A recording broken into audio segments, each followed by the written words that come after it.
Welcome to the exciting conclusion of our episode, our two-part episode on high-speed rail.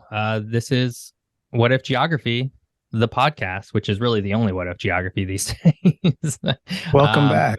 Welcome back. Yeah, thanks for joining us for part two. Hopefully, you really enjoyed part one. We'll do a little bit of a recap here in just a second. But let's go ahead and kick it off and sort of do a little bit of introductions. Hunter? I'm Hunter Shoby. I'm a professor of geography at Portland State University. I'm also the co-author with David Banis of a couple books, Portlandist, a Cultural Atlas, and Upper Left Cities, a Cultural Atlas of San Francisco, Portland, and Seattle. And so check those out if you're interested in all things geographical. Yeah. And my name is Jeff Gibson. You're probably listening to this because you know of me from my YouTube channel. That's youtube.com/geography by Jeff. Geoff is how I spell my name. Or maybe you found us through some other means, which is also really awesome. In fact, I would almost prefer that because it means that we're doing something really right here. But you can also find me on Instagram. That's instagram.com/geography by Jeff. And then also Substack. That's geographybyjeff.substack.com. I haven't been writing as much on Substack lately. That I do have plans to change that. It's been a really hectic and crazy January, first part of this 2023 for me. So if you do subscribe and you don't see anything lately, it's, you can still subscribe. Things are coming. I have multiple things in the work. Also, well, I guess first, if you're interested in finding any of all this stuff, including, Hunter's books, check out the show notes. I leave links there now. I should have been doing that since the beginning. I just started doing that recently. You can find it inside the show notes and you can click on them. And, you don't have to remember anything that we actually say. Aside from we're catching on still. We're catching our flow here. And then the other thing is, and I mentioned this last week's episode. So we're starting to get some reviews on Apple Podcasts. Been almost entirely great, except for one, which I am wearing as a badge of honor. If you are listening on Apple Podcasts, feel free to review us. And hopefully you like the content. You're going to give us a good review. We appreciate it. I don't know if that changes things for Apple Podcasts and how they rank things, but it's just nice to kind of see. It gives us a little bit of a pick me up.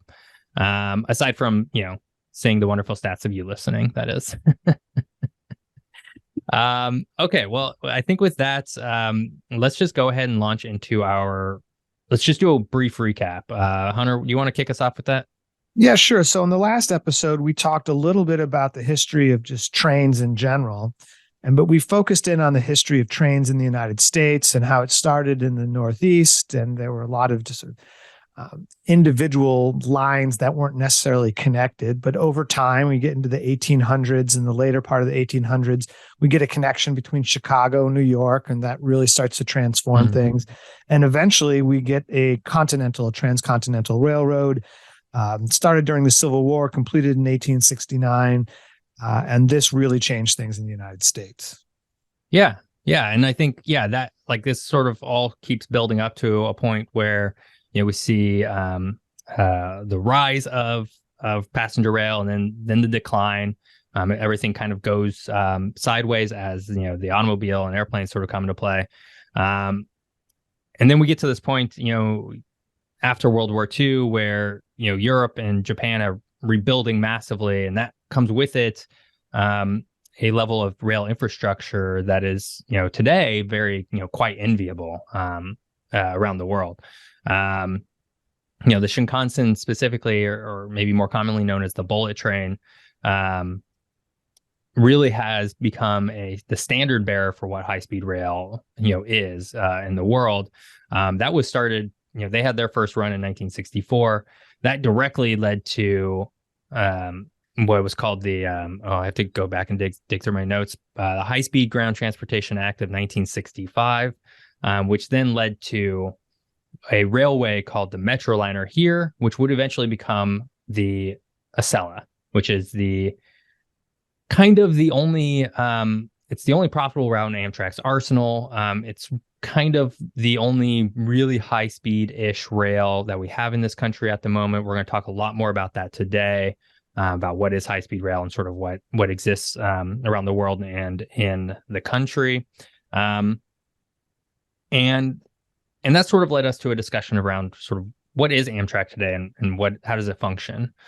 Because it's not very I guess I should say it is very unique. It's very federalized and not at the same time. It's beholden to various federal requirements. It's funded largely by the federal government.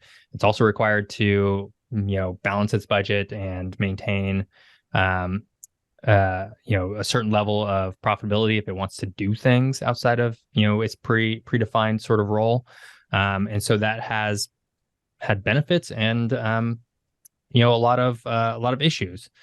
We sort of ended last week's episode on talking about the intermixing, for lack of a better word, of freight rail and passenger rail and how overwhelmingly dominant freight rail is in this country. That's a super important point for our conversation today as well, because the tracks on which Amtrak travels are tracks that are owned by the freight companies. And so that makes travel less dependable on Amtrak. A lot of times they have to let freight traffic have the priority. And so that figures pretty prominently into our conversation about, well, what would it take, or what would it be like if we had high-speed travel throughout the United States, high-speed rail travel throughout the United States today? Yeah, and that actually spurred a little bit of a new bit of information here for our recap that we didn't get to last week. But we like to think of like I said earlier, Europe as being a enviable in terms of rail infrastructure. And I think it's worth pointing out that the U.S. has a pretty enviable rail infrastructure as well. It's just how we use it. And so if you were to look at statistics of passenger rail versus freight rail, and compare them between the United States and Europe as just an example, the U.S. uses much of their rail for freight to get our goods basically around the country. Freight is not used as much in Europe. It's a lot more trucks and shipping and everything like that. Instead, they prioritize passengers. The only reason why I bring this up is because rail is an incredibly important infrastructure for the United States. There's no way around that. A lot of what your life today is definitely impacted by rail. Because a lot of what you get into your city is probably being delivered on rail, because everything else is much more expensive to travel with. And so I think it's just worth calling out that we are very much still a rail country. We're just not necessarily a passenger rail country, and that's where we're going to get at today. That's a strong distinction to make. Absolutely. Yeah. And so if you haven't listened to part one, we talked about some really great stuff. That was a very quick recap. Go back and listen to it if you haven't. But now let's talk about high-speed rail, because we didn't really talk about that all that much. We started talking about a little bit with the Shinkansen, early Shinkansen, the Metroliner, and sort of that's right, Acela. But now we're going to sort of dive headfirst into it. And so there's just this first question that I'm sort of going to ask you, Hunter. And if you don't know the answer, that's totally fine, because we're going to talk about it anyways. But what makes high-speed rail high-speed rail? Well, I think it's the speed at which it goes, right, and at which a train travels. And I think based on both of our research, there's not a universal definition globally or even nationally as what constitutes high-speed rail travel. I think, what is the high speed of the Acela? Is it 125 or the highest speed? So we'll get to this in a little bit, but as of today, the highest speed that the Acela gets, and this is only as of a few months ago, is 160 miles per hour. And that's for a pretty short part of that trip. Pretty short, yes. And we're going to talk a little bit about that.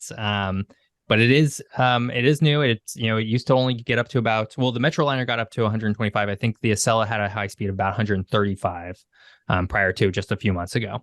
But you're right. So going back to what you were saying earlier, there's, what makes something a high speed rail isn't defined. There's some places that have defined it, and we'll talk at least one organization that's tried to define it.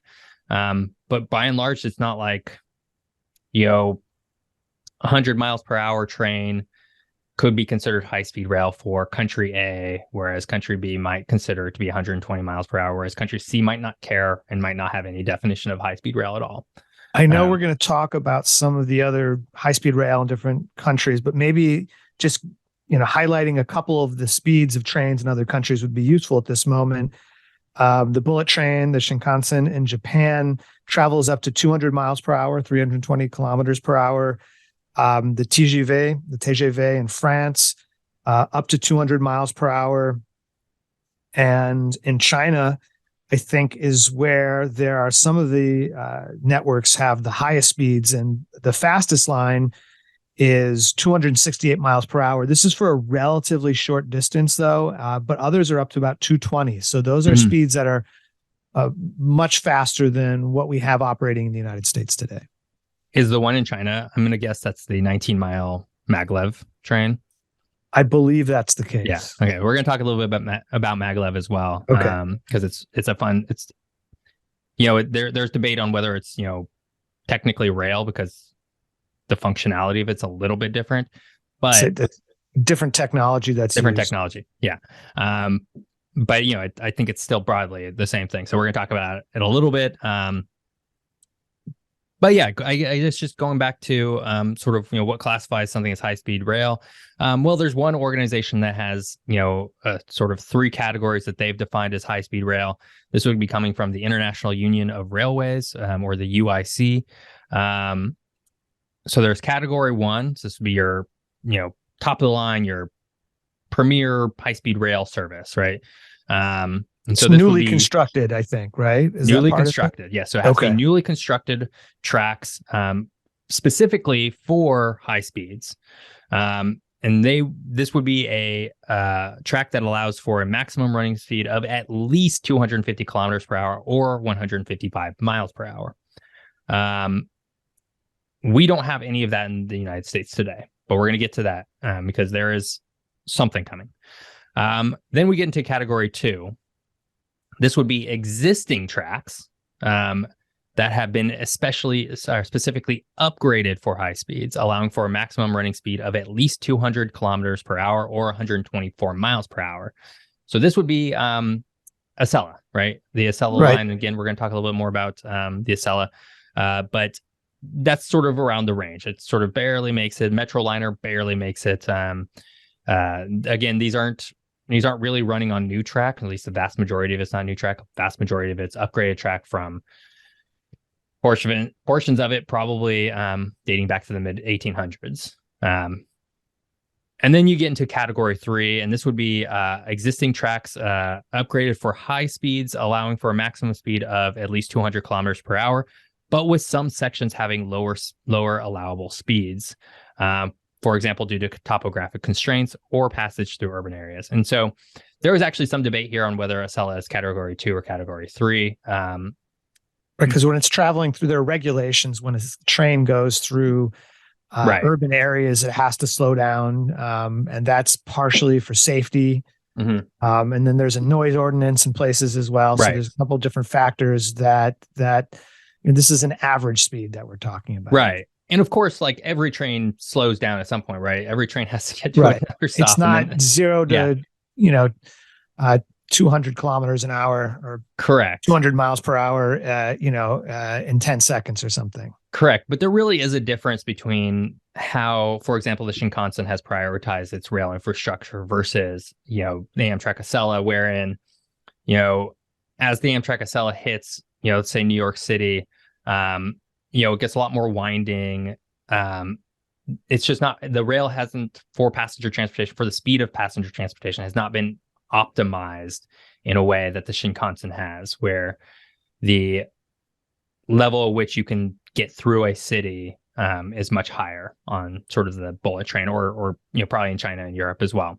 And a lot of another note on the Shinkansen, since we were talking about it now, is that since its inception, since it began running in 1964, there's not been a single passenger fatality on the network ever.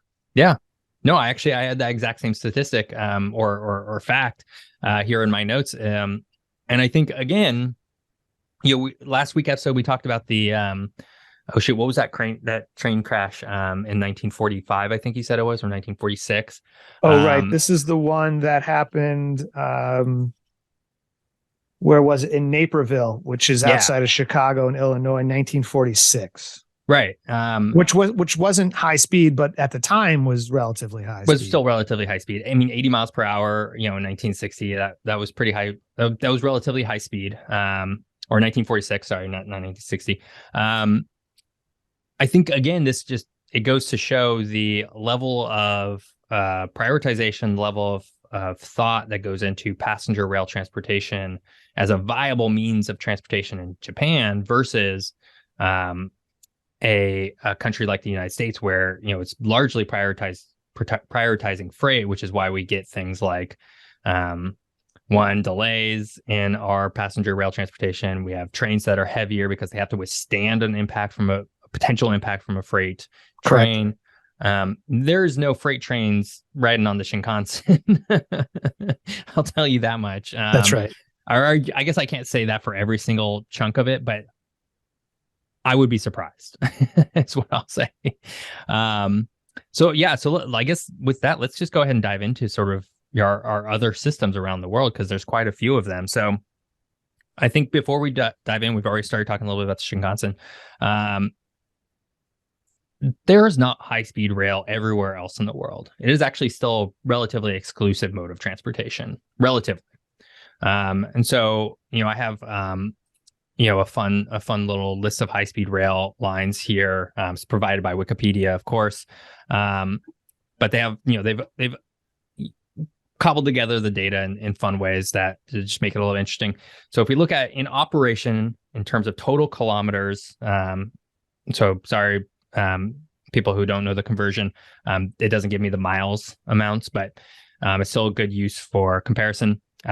Asia by far has the most amount of high-speed rail track in operation globally.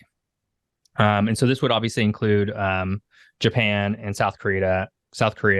But then it's China, right? And that's sort of the big one now. And it's really just those three countries in Asia. There's a little bit here and there, but those are the three big ones. Altogether, between the three of them, it's about 46,650 kilometers in operation dedicated to high-speed rail. That is a lot. And in the case of China, most of that has been constructed in the last 15 years. So there's been a big emphasis on urbanization in China, and high-speed rail has come along with that. It now lays a claim to the world's fastest and largest high-speed rail network. And as we mentioned just a little while ago, I think that the top speed, and this is for a fairly short distance, it hits 268 miles per hour. Yeah, I have that in my notes as well. Yeah, it's very fast. It's very efficient. Obviously, there's a lot of people. There's a lot of very dense areas in China. And that in a way that enables a lot of this in a way that does make it more challenging for lower car ownership than lower car ownership, although that is kind of shifting as they get wealthier, still not to the same degree as the United States. Tracking next would be Europe as a continent. I believe this does specifically say that Turkey is listed with Asia, not Europe. I think there's some people have ideas about that, but it could be another episode. But Europe, all told, has about 20,500 kilometers. So a little less than half of Asia total. Although, Europe also has significantly less population than sort of the countries we've just been talking about. Is Russia included in these statistics as part of Europe? I believe so. Yeah. Mm-hmm. Okay. I can't say for certain because it's not telling me anything about Russia, but I would be surprised because I do believe. Oh no, it is actually. I can look up here. Yeah, Russia is called out within Europe and them having 650 kilometers themselves of high speed. So that's probably just going from Europe up into Moscow and then maybe St. Petersburg as well. Much more concentrated in the western part of the country. Right. And then just going again down our regions, then we hit North America. And Hunter, if I asked you how many kilometers of high-speed rail infrastructure we might have, what would you say? In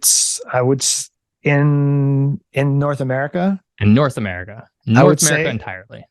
I would say it's in the hundreds or something like that, maybe. Pretty close, yeah. All told, as of, well, kind of as of today, because I don't think anything's changed, but all told, in North America, there is 735 kilometers of high-speed rail. Now, if we track back to how long the Acela was, we have that in miles, which was about 460 miles. So that's basically just talking about the Acela line Right. That's there. most of it, or all of it. Yeah. So Mexico doesn't have any, and Canada doesn't have any either. Neither do any of the Central American states. And then there's none in South America. There's no high-speed rail in South America. There's none in Australia or Oceania, though there are some under construction. The only other place that we really see high-speed rail would be in Morocco, which has... And that's just came online in 2018, I believe. Exactly. So pretty recent. So pretty recent, but they now have some functioning high-speed rail, which is great. And then I know Egypt also has some plans for high-speed rail into the future. And I think the point to make here is that this is, again, if we hear the rhetoric today within the U.S. political sphere, we often hear the term of this is whatever 19th century technology to try and solve 20 or 21st century problems. And I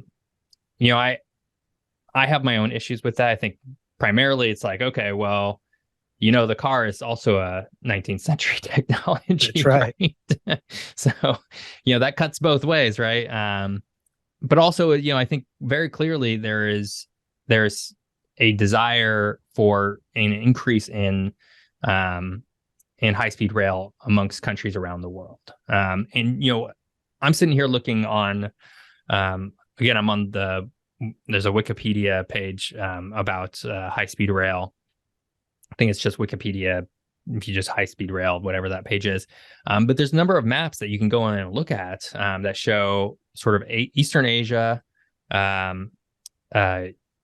Europe, and then the US, right? Sort of three big regions. And the biggest takeaway in my, what I'm looking at, and we're going to talk about this in our what ifs, is not so much the amount of high-speed rail. That's obviously important, being able to get from place to place. But it's really the network, right? It's being able to go from, if you start, if we take Chicago, which we talked a lot about last week, right? And, how all rail leads to Chicago and everything sort of balloons out from there, and you can get to basically anywhere from Chicago. That's kind of what Europe and Asia are, but for every city, right? Like it's just all kinds of rail smashes into each city, and you can kind of go everywhere or anywhere from there.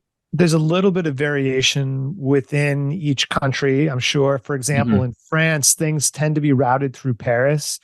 France is highly centralized country from a government perspective, and that's even reflected in the transportation network. And this may have changed more recently, but I remember traveling around France in the 1990s and being on a coastal city on the north coast of France, and to get someplace else by train to go back to Paris basically, and then go out to the coast again.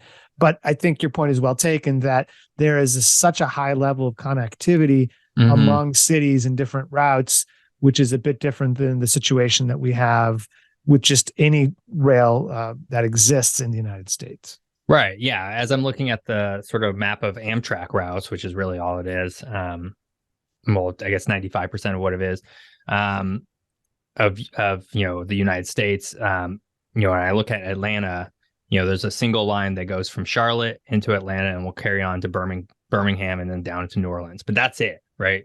So from Atlanta, you can go to Birmingham or Charlotte as your next major city destinations. You can't go, from Atlanta north up to Cincinnati and then into Detroit, nor can you go south directly from Atlanta down into Tampa or, Orlando or Miami. In fact, if you wanted to go from Atlanta to Miami by rail, you would have to take a train from Atlanta up to Greensboro, North Carolina. Greensboro, you could take that over to Raleigh. Raleigh, you could take that south down into Miami. So you would have to track back north pretty heavily. Yeah. Yep. Otherwise, there's no other way there. So I think it just goes to the point that, regardless of it, whether it's high speed or not, a network of rail or really any transportation, right? If we go back to our interstate highway system, it wasn't so much about providing really high quality, infrastructure in a short, smallish area, but it was about providing a consistent amount of, quality infrastructure everywhere. So you could go anywhere and everywhere in any direction, almost at any given moment. Right. And that's the most powerful aspect of, I think, China and Japan and Europe. Yeah, if you were to look at a map of the network of highways that exists in the United States and compare that to the rail, that would be very telling, because there are many highways that you can go east-west on, in particular in the United States, and the options for rail travel there are much more limited. Right. Yeah, and so I think with that, let's get into some other forms of high speed that we probably need to address. So you already talked a little bit about it, Hunter. Maglev, magnetic levitation trains. This sounds like something that is like, science fiction, but is actually real. There's a number of there's a number of maglev trains. There's really only one example of high speed maglev train, and that's the one in Shanghai. That only goes for about 19 miles. From what I could read, it is commercially sort of profitable, which is great. That's always a big point of contention around sort of new technology transportation modes. And I don't know how it works exactly. To me, again, it sounds a little science fiction-y, but clearly it works. There is a plan to bring maglev trains to the U.S. Currently, there's along the Northeast corridor to connect Washington, D.C. to New York. They want to do that entirely by maglev. Last I looked, again, this will be in my episode, which at this point, as you're listening to this, would been a couple weeks ago at the very least. In my research, they're at a stage where they are conducting what's called an environmental impact statement, which is really the last step before you start doing your construction, right? It's your study that's showing what are all the environmental impacts to actually building this thing out. It is currently under pause, however, right now, as the Federal Railroad Administration is trying to make some key decisions. I'm not sure what that means, and I don't know if that means it will continue. Yeah, saying that there's plans for something suggests that it could happen, but it's not a guarantee that it's definitely going to happen. So a lot of times we hear, there's plans for this, there's plans for that, and that might be related to our topic today or something else. But that doesn't necessarily mean it's a guarantee. I would say, though, that, and if you do get to the phase where you're conducting it's called an EIS, environmental impact statement. At that point, there is typically a lot of momentum. That's not to say all of them go through. I would say, it's probably maybe a 60-40 split at that point. But that is pretty far along in a process where it's like, okay, there's some serious people like here to actually throw down some money to get this thing done, right? So the California High-Speed Rail, which we'll talk about after our ad break, had to go through a very extensive environmental impact study. And then once that gets done and everything gets stamped approval, then it's like, okay, you're off to the races, start building. Again, who knows if it'll happen. But the technology is there. And I know Japan, as part of the Shinkansen network, also has some high-speed, long-distance maglevs planned. So that'll be really exciting whenever that happens. The other thing that I just need to mention really quick is the Hyperloop. What is that? The Hyperloop was an idea that Elon Musk, who I am not a fan of, had decided to blurt out as a transportation solution somewhere around, I think at this point, like 10 years ago. He had this idea, and I can't remember exactly how he framed it, but it was, I've been thinking about this idea and I think it could solve the world's problems. It's a Hyperloop. And, if I had more time not running my car company and my space company, I could, maybe do it. Basically, the idea was that you could build these vacuum sealed tubes, and from within them, these pods could move at speeds of, I think, theoretically up to 500 miles per hour. So you go from, within this vacuum sealed tube from Portland to Seattle in, 20 minutes, something like that. That sounds like science fiction. Oh, it absolutely is. Yeah, it's bull. So he he released this thing, and obviously, Elon Musk comes with certain amount of cachet. His name gets floated around. He's sort of seen as this technological, I guess, technologist, really. Although his reputation, I think, has taken more of a hit in recent years. But back then, certainly, it would garner a lot of attention. And so this, all of a sudden, a lot of states and cities were putting money towards exploring this idea of building a Hyperloop system rather than, any sort of passenger rail. And the science would never really panned out. The science never really worked. Even if it had, it's kind of reinventing the wheel. We have high-speed, transportation. We have high-speed rail, which is immeasurably, the science is figured out, right? We know how to make trains go. It already exists. They already exist. Yeah. Maybe it's not going to go 500 miles per hour, but again, the science never really panned out for whether Hyperloop could do that either. Trains certainly can go 250 miles per hour. We don't need to figure that out. It has since come out that, Elon Musk has stated, I believe, trying to remember this was only a few months ago, that his purpose for sort of floating that idea out there was to try and, for lack of a better term, derail the California high-speed rail project.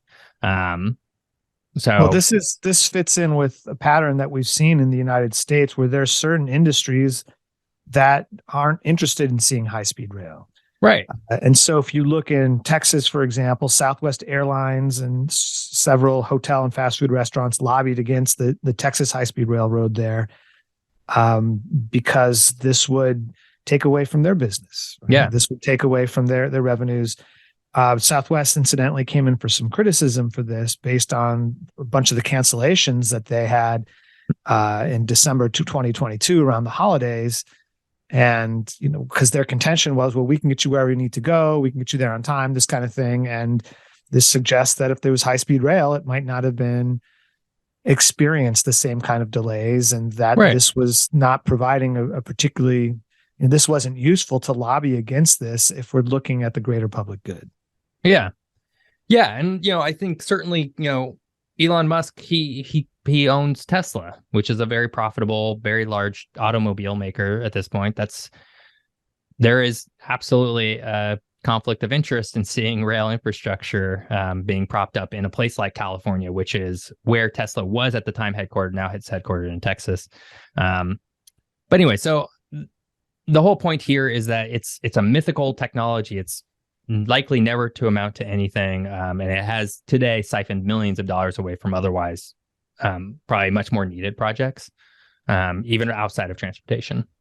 And so you just briefly talked about Texas high-speed rail. We're going to get to some examples of current projects coming to the United States, planned or in construction, in just a minute. But before we do that, it's our favorite time, ad time. We will be right back. Welcome back.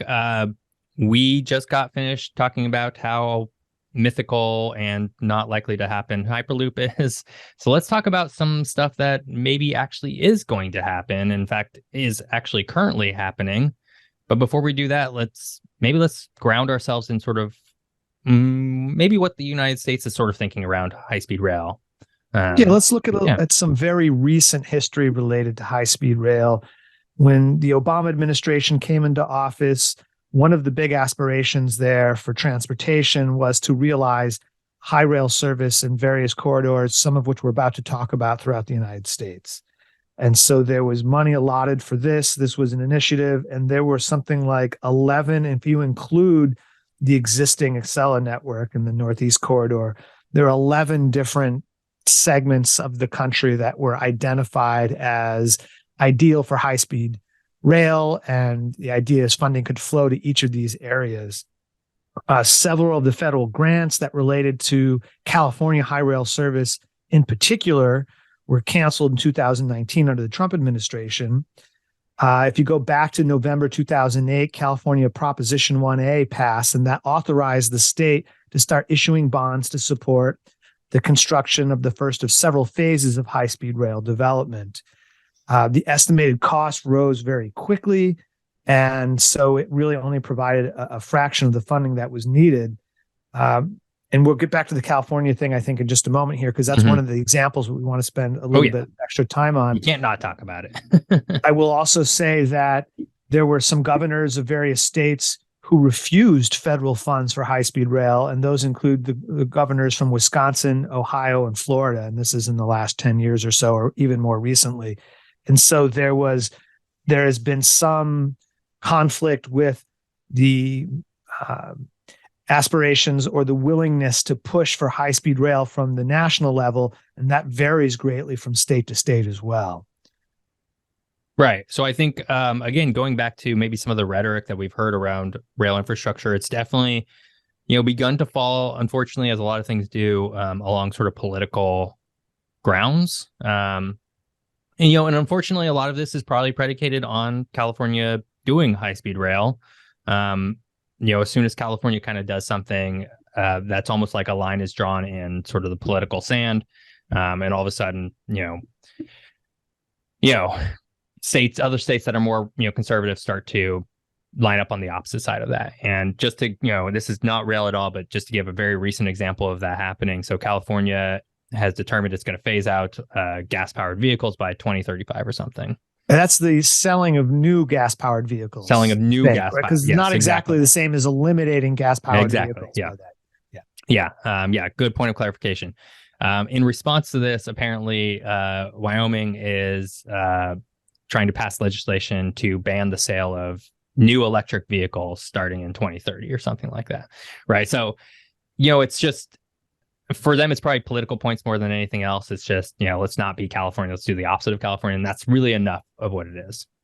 But let's track back a little bit, because we've already talked a little bit about California high-speed rail. We've talked a little bit about Texas high-speed rail. But first, before we do that, let's revisit our old friend Acela. Okay. This is United States' first kind of sort of high-speed rail. I guess back in the 1960s, it actually really was comparable as the Metroliner. Today, it's it's not quite there, but it still sort of serves as the closest that we possibly get to the Shinkansen, the bullet trains, anything in China or anything in Europe. So the Acela currently runs from Washington, D.C. to Boston, as we've established. I think it has 13 stops in between, so 15 total stops. And as of I guess this is a rail line that is constantly being improved. So Amtrak has big plans for this corridor. We've already established that it is profitable. And so Amtrak wants to keep making it better, making it faster, making it more competitive with airline industry. And so as of, I think it was September or maybe October 2022, it has a segment where it can finally hit its top speed for the route, not the trains. The trains can go much faster, but the route itself can go 160 miles per hour, which is awesome. That's fast. That's maybe not quite as fast as some bullet trains, but it's getting up there. It's getting pretty close.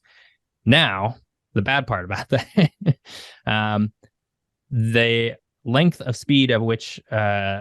of area which it can hit this speed is only 16 miles as of today. And that's in New Jersey, just outside of maybe, I guess a little ways outside of New York City. By 2024, that will extend up to 24 miles, where it can hit 160 miles per hour. But that's basically it. There's not really a big plan. Otherwise, we're looking at, 125 in certain areas. And then, of course, as we've said before, if you get into cities, there's another thing that we can say about, since we're talking a little bit about the comparison between the airlines and travel by train, and we talked about how you don't have to wait in line and go through the same security measures, and it's a little bit easier to get on a train than it is to get on a plane. Absolutely. But the other thing is that if you go from Washington, D.C. to New York, you are leaving from the middle of Washington, D.C. to the middle of New York City. Right. And if you are at the Capitol or, in downtown Washington, D.C., you can almost walk or take a short ride to get to Union Station. And then when you get into New York, you're in the middle of the city. And not quite the same thing as being taken from airport to airport. No, absolutely. I love using this as a comparison because I think, a lot of people, maybe kind of rightfully, although I think it's, maybe a little misaligned. And they're thinking, they see a flight. I'm going to use Portland to Seattle as an example. Obviously, we're here in Portland. There's a train you can take called the Cascades. You can take that from downtown Portland to downtown Seattle, and it'll take you about 3.5 hours broadly, on a good unless day. there's a delay. Yeah, unless there's a delay. Or you can take a flight which takes about 50 minutes. However, none of that's factoring in the fact that you need to get to the airport, which can, take anywhere from 30 minutes to an hour, depending on where you are. Maybe sometimes, maybe a little bit farther. SeaTac certainly is a little bit farther away. And I think I don't know how long the public transit system takes to get from SeaTac into downtown Seattle, but it's going to take some time. There's also security. You need to get there a couple hours before. You need to get your baggage before. There's all this extra time that we have internalized a little bit. Whereas we're never just focusing on we're always for plane travel, we're usually focused entirely on the actual air time, but there's a whole other, wealth of time that's padded on either side that really influences somebody's actual time in travel. With a train, that's not there. There's some of that, right? You still need to get to the downtown area. That's right. And then get to wherever you're going after that. But in terms of security, for example, like I've taken the train from Portland to Seattle. I arrived 10 minutes before my train left, hopped on, and then literally grabbed my bag from the overhead compartment or wherever it was, maybe closer to the door. I can't remember exactly where. Hopped off the train and I was in downtown Seattle. Right. It was much faster and much less hassle. And I don't think we talk about that enough in sort of the advantages of rail versus planes. And of course, the airline industry has a vested interest in not talking about that part. They're competitors. Yep. They're competitors. Yeah. Yeah. And so, I think just the only other thing I want to add on to sort of that Acela improvement is that, it's 24 miles where it can hit that top speed. That has come at a cost of $450 million and 11 years of planning. So, this is not a rail issue. This is more of an issue with how things infrastructure-wise anywhere in the country gets done. It's usually very bloated and expensive in this country to do anything these days. And there's a whole host of reasons for that we're not going to get to in this episode. But it does show some of the issues around the next high-speed rail we're going to talk about, which is the California high-speed rail. That's right. So if we can just go ahead and jump to that. So California high-speed rail, Hunter, as you pointed out, was formally authorized back in 2008. I was living in California at the time. I proudly voted for this because, again, I've been sort of a rail fan for most of my life. And, the idea is to, at the very beginning at least, is to build a relatively simple one-line high-speed rail connecting LA by way of to San Francisco by way of Bakersfield, Fresno, and San Jose. And then there's some other smaller stops in between. And then extend that eventually to San Diego as well. Right. So it'll extend to San Diego. It'll also have a smaller line that goes just to Anaheim. That's just down in Orange County. And then there's also a plan for it to, at around Merced, instead of going west to San Francisco, it'll continue going north up to Sacramento. Right. So at this point, that's actually the part, and it's called the phase 2 plan, wherein you'll start to see more of this network that we were starting to talk about, where, again, not nearly like Europe or China, but there's more options for how you're getting to places, which I think, again, it's very important. But the California high-speed rail, that's going to have some issues. It already has had a lot of issues. We could spend multi episodes on California high-speed rail. Yeah, I think unfortunately, some of the ways in which the construction and funding have played out are giving high-speed rail a bad name and giving people pause. Yeah. We talked a little bit about the budgets. The cost went from an estimated $33 billion to $113 billion. Mm-hmm. The funding to close out that project hasn't been articulated yet. Mm-hmm. And then the other thing is that the way they decided to construct this was, I'm not exactly sure what was motivating this, but Me instead either. of starting, let's say, in LA and moving from there, or maybe connecting LA and San Diego first, which Hmm. was added on later, but that would have at least given some real functionality and some success and given people the experience of having successful high-speed rail.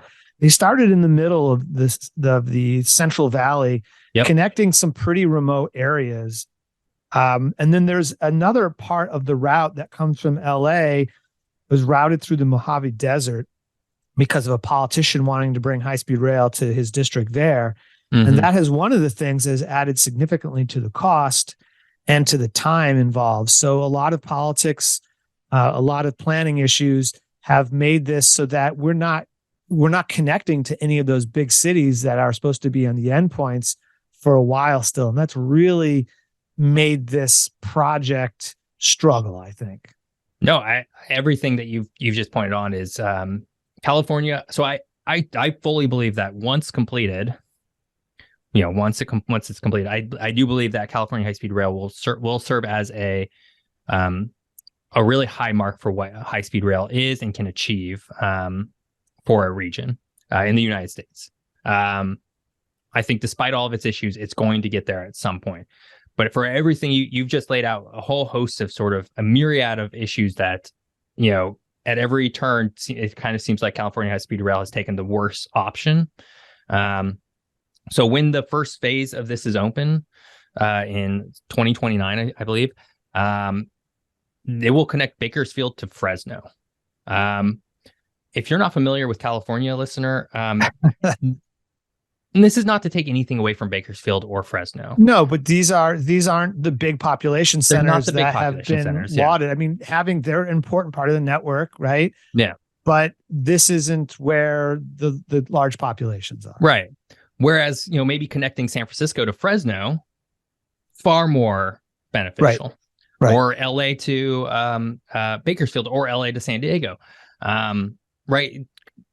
The California high speed rail has ignored its urban centers because how expensive it was in 2008 and 2010.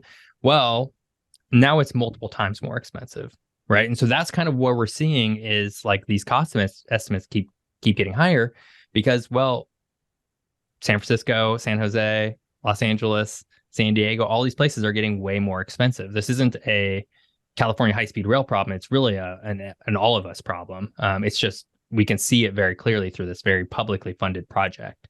Apparently the French National Railroad, the SNCF, was involved in this California project for a while, and then left and went to Morocco, and they've opened their bullet train in 2018. So yep.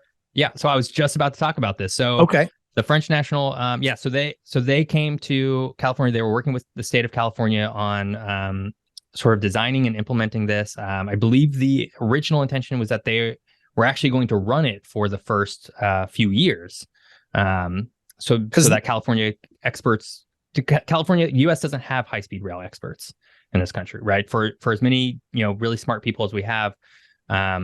If you're a high-speed rail expert, you've probably been poached by somebody in China, Japan, or Europe. And in France has the oldest network of high-speed rail, and so that's where the depth of experience is. The depth of experience is there. Yeah, and so I believe they were originally going to run it for the first few years, maybe the first 10 years or something. They were going to help plan it and build it out, and then and I don't know the exact issues behind this. Again, this is probably another episode for another podcast, but California decided to basically toss them by the wayside and say, no, we're going to do it by ourselves because we're going to figure it out. We're going to, whatever the logic was behind there.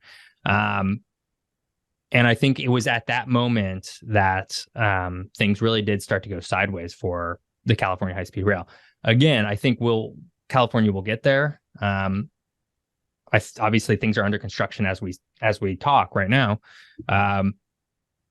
Some form of high-speed rail will absolutely be completed. And then once you get that piece, it gets a lot easier to justify adding onto it. But man, they did not make it easy for high-speed rail fans in this country to have that beacon, that shining light of a service that they could point to of, for other regions. Say, see, this works. You can do this, and it's really beneficial for you and your people. And I really, really, really wish it had been that. And I think a lot of people expected it to be at one point. Well, what about some of these other programs, these other projects in other parts of the country? How are they doing? Yeah. So California high-speed rail, that's the farthest one along, aside from Acela, obviously, which is, operational today. But there's a few others that we can sort of talk about. There's the Texas high-speed rail, Hunter, that you talked about already very briefly. And so this is a high-speed rail line that will connect Houston to Dallas with just a single stop in State College in between. And they are, as far as I can tell, making pretty good progress on actually getting this thing underway. When it's completed, it should only take a little over an hour to get from Houston to Dallas. Obviously, these Houston and Dallas, if you're not aware, these are two very large metropolitan areas of, I want to say about 5 million apiece. And then State College, I believe, has a really big university, which is why it's included as a stop. I know there's been some issues around getting the land, and I know there's, especially in these rural counties, there's a lot of opposition to this. And I think this goes towards some of the issues around maybe the California high-speed rail as well, when it got rerouted. But the way the United States works, every parcel of land is broken out into a county of some sort, which has a certain amount of political power, even over sort of the states and the federal government. And so I'm not sure exactly where they're at today. Last I checked, they were well on their way to securing all their rights to start construction, I believe this year, 2023. Somebody might correct me. If I'm wrong, somebody please correct me. But I think regardless, it's a way off from being realized, even if the funding has been procured and construction's started or about to start.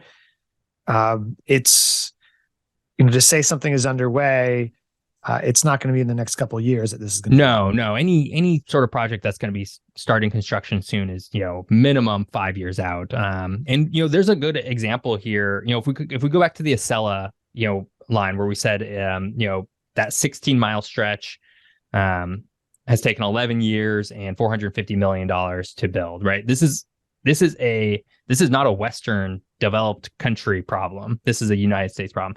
At the same time, so that Acela program started, I think, in 2012. It's when they started planning for it, or maybe it's 2011. At the same time, I think doesn't it go back a little further than that?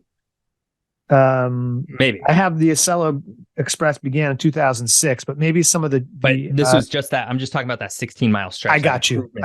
Yeah. Okay. That started in 2011, where they were working to get this up to 160 miles per hour, cost $450 million. At the same time, France's, was it TGV, started a brand new line with 200 miles of track, 180 miles of which was new. And it would travel at speeds of up to 200 miles per hour through much of it. It's called the Sud, I think the Sud Europe Atlantique. They started that also at the same year, so 2011 or 2012. That has since opened in 2017, and at a cost of only about 200 million euros. So France is a very expensive place. Europe is a very expensive continent. It's in a very similar way to the United States is, but there's still something clearly fundamentally off about how things are being developed and planned here in this country, that make it so a project is so much more expensive. There's no reason why the California high-speed rail project should be as expensive as it is. Just like there should be no reason that a 16-mile stretch of rail improvement, not new track, just rail improvement, costs over twice as much as a brand new rail line in Southern Europe. It really is flabbergasting how expensive this stuff is. So this all just goes to, I think, just goes to show just the expense of land and sort of the power that counties might have in some of this overall decision making. just to keep us moving, because I want us to get to our what ifs here pretty soon. Yeah. You know, What are there's a some of couple. the other projects? Yeah, so there's the Florida Brightline that is Okay. operational today. It's a private service. Currently runs from Miami to West Palm Beach, so it's not super long, and it currently only travels at about 90 miles per hour. But there is plans to then connect that to Orlando, and at that phase, it will go up into the hundred miles. And that one's a really good example because even though it's not quite high speed now, it is privately run. As far as I can tell, it's profitable and popular within Florida. And I've had some friends ride it, and apparently they said the service was really awesome. So again, I think if we go back to California, how much smarter would it have been to connect San Diego to LA first and then build off of that, right? You get that early momentum. And I think that's exactly what Brightline is doing. And they have since won the contract to now build the Las Vegas to LA high-speed rail It's line. interesting the contrast in the way they've gone about building the network between Florida and California. Mm-hmm. Exactly. And I think, California is a government entity, it can be a little bit more deliberate. It doesn't need to necessarily turn a profit as fast. So maybe there's some issues around that. Whereas Brightline sort of had to, well, let's just connect Miami to West Palm Beach and see what happens. That's a much cheaper affair. The only other one I wanted to sort of talk about, and then we can move on, is sort of our own neck of the woods, Pacific Northwest Corridor. So this was one of those corridors identified in that Obama era plan, and has since, and I actually worked on this project myself, has since undergone a number of studies, the most recent being the business case study. Again, this isn't quite the environmental impact study, but it's getting to the point where they want to see, okay, if we did do this thing, would it be economically viable? Would it pay for itself, essentially? And per the models that we ran, yeah, it would be. It would be beneficial. It would be highly profitable to connect Portland, Seattle, and Vancouver, BC. When all is said and done, if this actually got built, you could get from Portland to Seattle in about 1 hour. That makes it highly competitive with the airline, not even including the hassle of getting to the airports XYZ, as well as, it would take another hour to get up to Vancouver, BC, not including customs, although, obviously that's a little bit of a different thing. Well, it's amazing to think about because when you drive to Seattle, on a good day of traffic, it takes 3.5 hours. Right. So the idea that you could get there within an hour or even a little bit more of travel time is incredible to think about. Yeah. And I think we don't need to spend too much more time on the Pacific Northwest Corridor. I have a whole episode on that corridor on YouTube. That came out a few weeks ago. Great. When all said and done, they estimated it would cost, somewhere around $40 billion to build that out. Again, heinously expensive. But again, I think there are very tangible benefits to maybe establishing these more regional connections, because obviously I think connecting Portland, Seattle, and Vancouver makes a whole lot of sense. Connecting San Francisco and LA and San Diego makes a whole lot of sense. Connecting the Northeast Corridor as it is today makes a lot of sense. And I think going back to Texas, I think connecting Houston and Dallas makes a lot of sense. And I think if that is a success, I think at some point you see that connect to Austin and San Antonio, make a triangle. And so with that, let's get into our what ifs after a very quick ad break. We will be right back. We'll be right back. Yeah. Welcome back. We've run through a lot of high-speed rail conversation today. But now we're getting towards the end of our episode, which means one thing. What if? What if all of this actually does happen? What if the United States did actually have a high-speed rail network like Europe and China and Japan does today? Hunter, what do you think? Well, there's a lot that we could talk about here. One of the things is that in the process of obtaining or developing high-speed rail, one of the things that's lauded about it is job creation. And so there would be a lot of economic opportunities. It might come to some degree at the cost of some jobs lost in other industries, which is something we can talk about as well. But in order to create this new network, there would be a lot of jobs created. In fact, there was a piece of legislation that was proposed in 2021, the High Speed Rail Act, which hasn't been approved and probably won't be at the moment. But the bill promoters claim that would create 2.6 million jobs for U.S. workers over the next 5 years. Yeah, I mean, I think that would logically track to other sort of mega infrastructure projects, right? The interstate highway system, when that was being built out, that created an enormous amount of jobs. That's right. To just build out this stuff, and going all the way back to history, talking about the Transcontinental Railroad and how much labor that involved, and obviously those laborers weren't paid very much, but I think it still just goes to point that the amount of work that's tacked into that can really spur a lot of growth. So although it would be very expensive to build, it would be an economic stimulus of sorts as well, because you're hiring people to do this, and those are people who will then have jobs and be able to spend money, and that becomes a positive thing for the economy in that sense as well. So there would be, potentially a big positive impact on the job side of things, on the economic stimulus sort of side of things, with a development of high-speed rail. Yeah, and I think obviously this applies to more than just high-speed rail, but there is like a statistic out there that's basically floating around about how much any return on investment is.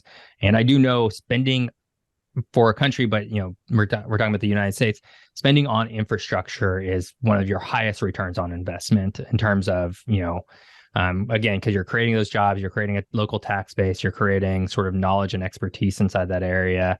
Then you're creating sort of, in the way of rail, right? You're going to create sort of the ongoing jobs that last, indefinitely, right? As, it grows and expands and creates sort of experts and all this fun stuff that goes with it. But what else, right? Like what else, right? All right. I mean, yeah.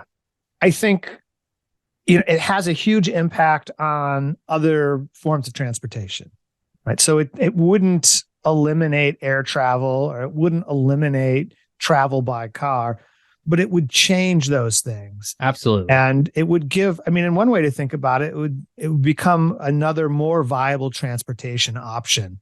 And so,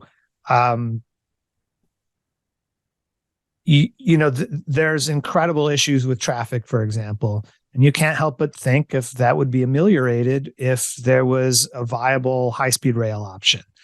Again, it's not going to, highway funding is not going to go away. The car industries aren't going to go away. But being able to take some of the pressure off of that, and the airlines as well. I mean, the airlines, I'm not sure we'd need an economist or somebody to come in and tell us what they think the actual impact could be on the airlines. But there's an enormous amount of bottleneck pressure on the forms of transportation that exists, and it's not an either or prospect. And it seems that having another viable way for passengers to get from place to place is an economic boon, but it wouldn't necessarily only hurt the other transportation things, but it might relieve some of the pressure in some ways. Clearly, nobody wants to see a decrease in whatever industry they're in, but there can be upsides to having this good option. Right. I think we just saw in late 2022, sort of the impacts of a sole source of long range transportation, right? When, Southwest, and actually even more recently, because I was in DC at the time, there was a specific glitch in the computer system which grounded flights for half a day. And that wouldn't have helped me out. Obviously, I would be flying back to Portland from DC. But, for somebody who is maybe needs to get up to, from LA to San Francisco, for example, you have an airfare, whatever, it gets canceled. You can go and take the train that'll get you there in 2.5 hours. That's still an easy, relatively quick and efficient trip. And instead, what we've done is we've kind of whole hogged it into long range being airplanes, short range being automobiles, and really nothing else. And those two don't really even exist side by side, right? Very few people are driving, from LA to New York City. a lot more people will fly. Similarly, there's not a whole lot of, there's some near-term transportation. In fact, I think, some of the research we've done in the past, we have seen how many flights there are per day between Portland and Seattle. But I also know that those are not often the most profitable trips for airlines, right? In fact, they're usually just obligated to do them. So how can this third option, this high-speed rail option, really find its place to be able to help both? And I think that's maybe the biggest power to us. And what if this did happen? Well, there would be a really nice middle ground option that doesn't currently exist in any sort of meaningful fashion. And it's hard to know without knowing what the price difference between a flight and a a trip on the train would be. Mm-hmm. So, and that's so highly speculative. I don't know how they would compare, but we can say that there's some people who just don't fly. Right? It's just not, they either they can't afford it or they don't like it. And so in that case, if they want to get to someplace else in the country, they almost have to drive at this point. Mm-hmm. Or take a network of trains that's going to take a long time. Maybe they're taking a bus line, a charter bus line or something like that. But again, having this other option would be a great boon to people who aren't able to fly or can't fly or who won't fly. So that's another thing that comes to mind. One of the big things that I've thought a lot about as we're preparing for this, and I'm not sure I don't have the answer, but I think that it would change, is I'm thinking about energy consumption. And I do know from this research that, even a diesel, a train is a more efficient way of traveling. Oh, absolutely. From an energy consumption standpoint than taking a passenger jet. And so it would seem that there would probably be less oil consumed. Now, there's still going to be oil consumed in the process of taking and constructing high-speed rail. But that would change, using electricity rather than diesel fuel in particular would change things. Electric motors are much more energy efficient than internal combustion engines. And, this reminds me, of another conversation we had about power generation when we were talking about, what if the United States was able to engage in a high level of generation of power from nuclear energy. And if we look at the United States, electricity, which doesn't include transportation in this case, but electricity, about 61% still comes from fossil fuels,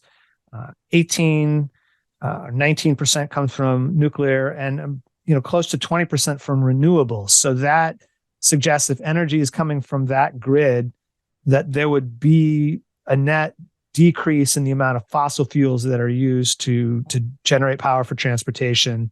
Again, it's not really clear. It's a bit convoluted to look at, but that's what I spent a lot of time thinking about. And if I look at these statistics worldwide for how electricity is generated, they're somewhat similar to the United States in some ways, in the sense that the number of fossil fuels is very similar. 63%, a combination of coal, gas, and oil are used. But in other countries, hydropower is used at a higher rate than in the United States. Wind and solar, renewables. And it's not that all of these high-speed rails are going to be used by wind or solar power, but they would become more of the mix of power that's used to generate electricity. So there would be a different formula for energy consumption. Again, I'm not exactly sure what it is, but things would be different if we had high-speed rail. Yeah, and I think it's just sort of tacking onto that, and sort of humming along with sort of pollution and where we're ultimately getting is like climate change effects. But if you take a plane from let's say San Francisco to Seattle, that's going to expel a lot of emissions into the atmosphere at a very high level, which we know also has a adverse effect on the climate. Whereas if you took a high-speed rail, maybe it would take a little bit longer, but the amount of emissions that you would emit, on a sort of a personal level for, buying that ticket and being up in the air, would be far, far, far less, right? You're probably hundreds of times less overall. And I think, again, as last week's episode, we talked about sort of the efficiencies and why rail even became rail in the first place. And it's because, well, steel wheels on steel tracks is actually there's no friction there, or there's very little friction, and so it creates a very easy way to get some momentum with not a lot of energy. And of course, that then tracks also with how quickly you're able to stop as well, which we also talked a little bit in terms of like the That's crash right. that happened. Another aspect. Yeah. I'm sorry, go ahead. Well, I was just going to say, I think there would absolutely be an overall decrease in the amount of energy use, especially in the transportation sector. I think that one of the other industries that we could be thinking about here is passenger rail service that's not high speed. Right. And yes. And so there would be a knock-on effect probably for that as well, because we're not all of the rail network in the United States isn't going to be high speed, but the existence of more viable corridors and networks that were high speed would probably encourage the use of another line that would get you someplace. So, and at one point, for example, Eugene was going to be included in high-speed rail from Portland to Seattle to Vancouver, British Columbia. And maybe it is, maybe it's not. But if it's not, then there would be certainly an increase of people who would be taking that sort of normal passenger rail. And we could look at examples throughout the country. So this would probably be a boon to non-high-speed rail as well. No, I think that's absolutely the case. So if let's say, if we go back to, let's say, 1950s, and let's say, we're reframing this question of, what if, the United States has had high speed rail sort of at the same time as everybody else, right? I think the United States would have that sort of network that we've sort of talked about in this episode, where, going from place to place would be a lot, easier by rail of all kinds, right? And I think if you look at China and you look at Europe, the vast majority of their rail, while, high-speed rail gets a large part of sort of the coverage and sort of the records and everything like that, the vast majority of the rail, I believe, is still, sort of normal, sort of lower speed rail. But they are able to use the same tracks and be able to sort of run in the same directions. And I think if the U.S. had similar infrastructure, it would have that network. You would have normal rails that could then serve more local stations to be able to then funnel people to sort of the bigger stations where they could then take the high-speed rail elsewhere, right? I think that's sort of how Europe functions, at least in my experience. Yeah, exactly. Yeah, and I think if we go to, let's say, okay, let's reframe this. What if they just had it today? What if they built it out today, which they're kind of doing? Let's say, take California high-speed rail. I think, yeah, there's ultimately, if that gets fully realized, I think there's ultimately additional passenger service rails that use the same infrastructure, right? You can still, if you own your rail, which California will, it'll own its own rail. You can control that and use it in ways that are highly beneficial for a lot of other services. And so, yeah, maybe at that point, more localized regional rail services come that only go 80 miles per hour. But because the high-speed rail service is only coming every, hour and a half, you can sort of slot in there in these sort of windows to have this other rail sort of pick up and drop off as the high-speed rail goes zooming by. Absolutely would 100% happen. I firmly believe that would be, bar none, the biggest impact that we would see.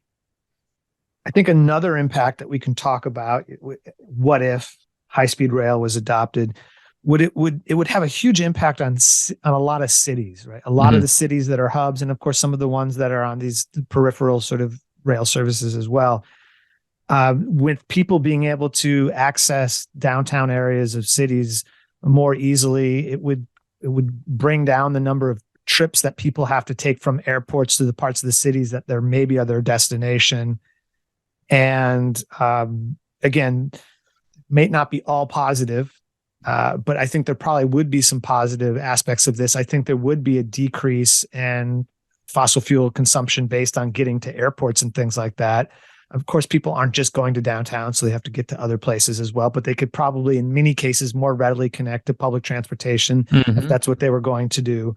And so it would be interesting to contemplate how the cities in which the stations were located would be changed as well. And Portland is an example of a city that could use some more people going downtown, and for that to be a real destination, a more viable destination, would probably be a positive thing for the city we live in, for example.